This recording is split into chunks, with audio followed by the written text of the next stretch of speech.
Mga initial requirements sa pag-aabil ng house and lot kay Epic Homes para sa mga locally employed.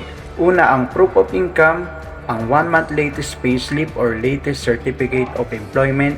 Pangalawa, ang proof of billing like Meralco, Water, PLDT, or kung wala po ay Barangay Certificate of Residency.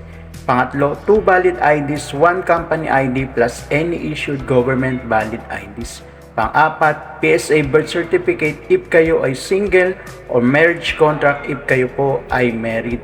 Ito po ang mga 4 vital documents na ating dapat comply kung tayo po ay mag-aabil ng house and lot na nasa pre-selling status pa lamang. Kaya kung ikaw ay interesado na mag-abil dito sa aming housing project, dito sa Bulacan, Pampanga, Tarlac, and Cavite, i-message mo lang ako at tutulungan kitang magkaroon ng sarili mong tahanan. Ako nga po pala si Joey Bendia na nagsasabing sa simpleng kaalaman ay kaya natin makamit ang naisin natin sa buhay.